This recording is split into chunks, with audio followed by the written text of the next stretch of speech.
Hei, jeg er Tor, dette er Skogfar, og i dag skal jeg vise frem hvordan man henger opp underquilts. Få på deg støvla, vi tråkker ned noe mark. Tenner opp et bål med noe ved og litt bark. Trasker i skaven, 1 dag, 2 dager. Bli med på tur, ja, bli med han Skogfar. Jeg har 2 stykker. Jeg har en fra Underground Quilts, en Zeppelin. Det er en som er ratet ned til minus 18. Og så har jeg en fra Eno. Det er en Vulcan. Den er vel en sommersak. Det er litt forskjellig oppheng, så jeg tenkte å vise hvordan man henger opp disse 2. Jeg har fått noen spørsmål fra folk om jeg kan vise hvordan man henger opp forskjellige underquilts, men jeg kjenner ikke til alle sammen. Så jeg kan prøve å vise disse 2, og så kan du da se om det er mulig å henge opp din underquilt på samme måten. Jeg starter med underquilten på sommeren. Så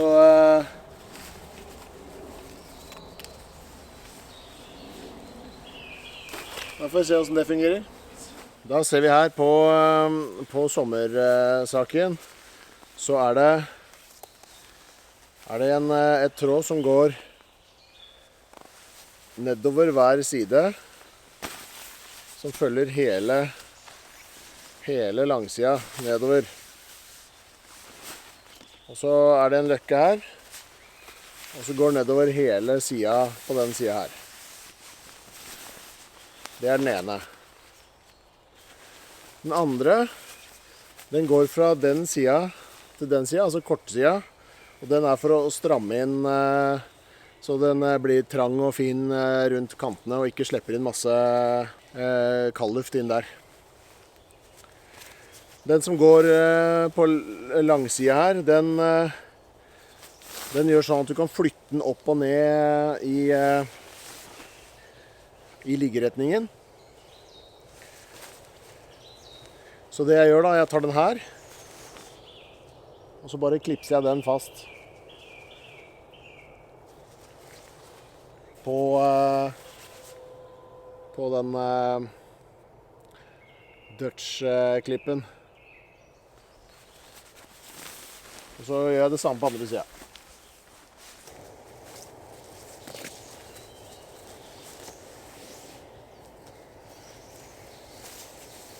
Sånn. Nå henger jo den her over, så den skal vi ha under.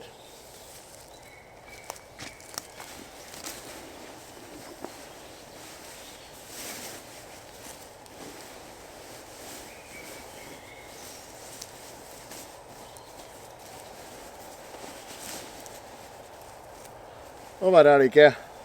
Så nå henger den oppe. Trikset er jo at den skal ligge opp til køya. Og det gjør den nå, men ikke helt. Det er litt slack, og det er greit, for når jeg legger meg oppi, så kommer jeg til å presse meg ned mot den her. Men greia er jo at den skal bare ligge opp til, og ikke presse seg flat oppunder. For det er i denne her som denne her har lufta.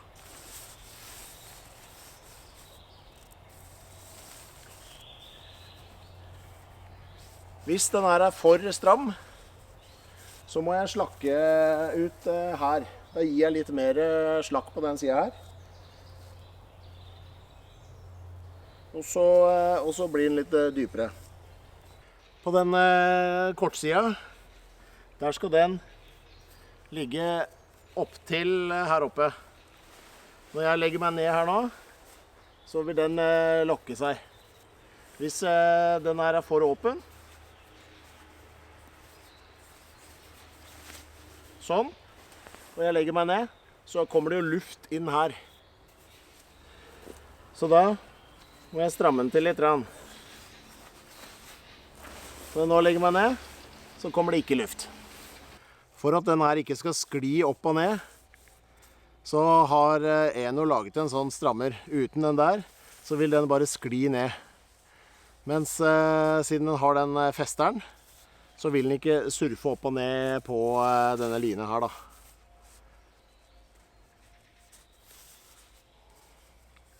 Og holder seg da der han skal være. Så da er greia prøve å gjøre den her såpass slakk eller stram så den ikke ligger inntil. At det litt grann luft inni her før man legger seg inn. Og så på siden her lukke igjen akkurat så mye at den ikke slipper inn noe luft inn her. Dette en sommerkvilt, så den har ikke sånne stengsler her på siden. Så det skal vi se på den andre når jeg henger opp den nå. Da skal vi henge opp den andre underquilten min. Det var den fra Underground Quilt som er en Zeppelin. Og det en vinterquilt, så den litt mer buff. Den full av dun. Så trikset er at de har litt mer tauverk. Så der det en sånn krok, så en mygg. Henger den fast på opphenget. Så en krok på andre siden. Henger vi opp på andre siden, sånn. Så tar vi bare køya og putter den oppi.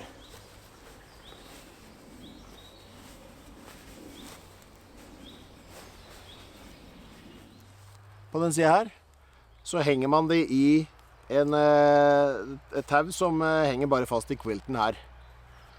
Og så er det en sak her. Det den som går nedover hele siden nedover, hele veien bortover. Så den litt annerledes enn den andre quilten. Men på andre siden her da, så er det en sånn liten strammesak her. Og den går rundt hele her, og opp til den siden her. Her sitter den fast, den sydfast. Da går den rundt her, og opp her. Når jeg slakket den litt, så ser du at det har blitt et veldig stort hull her nå. Det har blitt et stort hull. Så da for å få strammet den,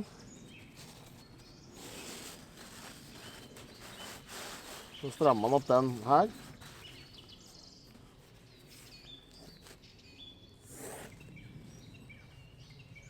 Sånn. Siden dette en vinterkvilt, så har den en sånn pløse her på innsida. Så den hjelper til med å på en måte holde igjen, sånn at ikke kaldlufta kommer inn i køya fra sida da.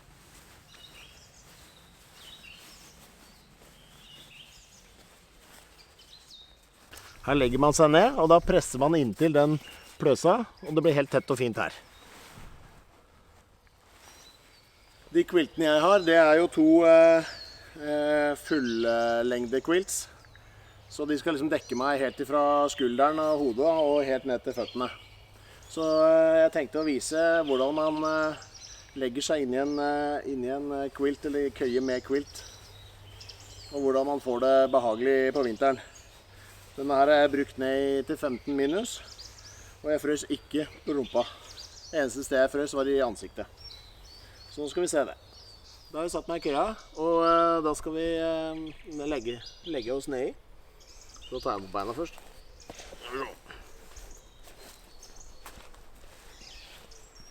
Så vipper jeg meg oppi. Trikset å legge seg diagonalt. Sånn. Nå ligger jeg med beina på den siden. Og så ligger jeg med hodet på den siden her. Det jeg nå har lyst til, det å få skulderen dekka av quilt. Jeg kan legge med andre bein. Så skal vi se. Jeg legger meg. Sånn.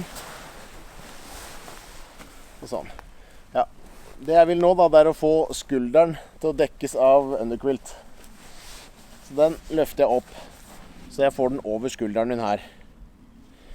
Men der nede på beina, så har jeg lyst til å få dekka føttene også.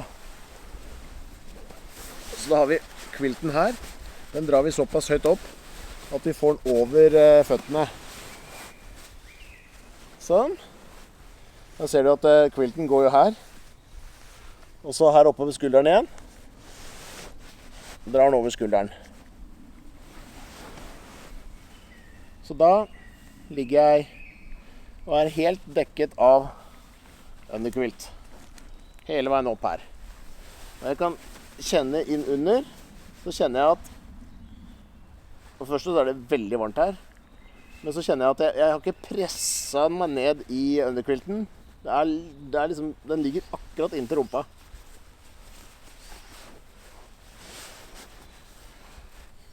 Så der kan man ikke fryse på rumpa. Det er helt tett og fint. Og jeg ser gjennom sola her nå at quilten går oppover her. Så jeg har albuen her, jeg har den innentil. Jeg har den over skulderen her. Og quilten med beina har jeg helt oppe over føttene her. Så verre er det ikke. Her kan man da slippe å slåss med noe liggeunderlag da. Det er det som er litt behagelig. Og det at den faktisk varmer hele kroppen uten at den flytter seg i løpet av natta.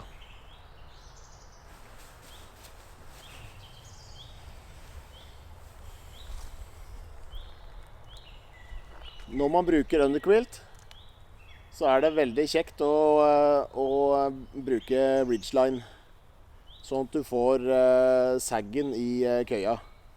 Da er det mye lettere å få underquilten til å legge seg oppunder køya.